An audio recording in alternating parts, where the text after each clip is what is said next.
ఒక్కగానొక్క కొడుకని గౌరవంగా పెంచి అడిగినాయని అద్దనకుండా తీసుకొచ్చి ఇచ్చి ఆ కొడుకుని చూసి మురిసిపోతున్నారట కన్న తల్లిదండ్రులు. కొడుకు కదా, శాతగాని టైంలో మనకు ఆసరైతాడేమో, మనల్ని ఆదుకుంటాడేమో అని అనుకుంటే గాలి తిరుగులు తిరుగుకుంటా ఏ పని చేయకుండా తాగకుండా తిరుగుతున్నాడట. అది చూసి నెత్తి నోరు కొట్టుకుంటున్నట కన్న తండ్రి.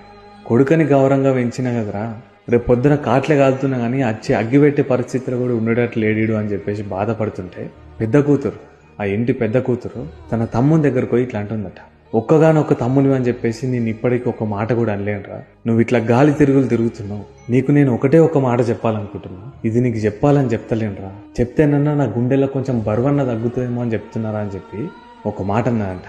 అదేంటంటే, రాత్రి వండుకున్నప్పుడు ఒకసారి వచ్చి చూడరా, మన అయ్య కాళ్ళు చేతులు ఎట్లుంటాయో, నీకు తెలియకుండానే నీ కంట నీళ్లు తిరుగుతాయిరా, ఆ కళ్ళు తుడుచుకొని పొద్దున్నే లేచి వచ్చి అమ్మ కొంగు చూడరా, నేను ఇప్పుడు చెప్తున్న మాటల విలువేందో నీకు అర్థమవుతుంది అని చెప్పిందట. ఎందుకంటే వాళ్ళ అయ్య కాళ్ళు చేతులు చూస్తే పలిగిపోయి పొక్కులు వచ్చి ఉంటాయి. పొద్దున్నే లేచి వాళ్ళ అమ్మ కొంగు చూస్తే అయ్యో నా కొడుకు ఇట్లా అయిపోతున్నా అని చెప్పేసి ఇద్దరు రాత్రి ఏడిస్తే కళ్ళు దూడిచిందట వాళ్ళ అమ్మ కొంగుతోని. ఆ ఎండిన కొంగు మరకుంటుంది కదా, దాన్ని చూస్తే అర్థమవుతుంది ఆడికి. దాన్ని చూసినప్పుడు ఈమె ఇట్లా చెప్పిన మాటల విలువ తెలుస్తుందని అట్లా చూడమని చెప్పిందంట. అట్లా ఒక్కగానొక్క కొడుకని గౌరవంగా పెంచి గతి లేకుండా రోడ్డు మీద పడ్డ కన్న తల్లిదండ్రులు ఎంతోమంది ఉన్నారు, మస్తు మంది ఉన్నారు.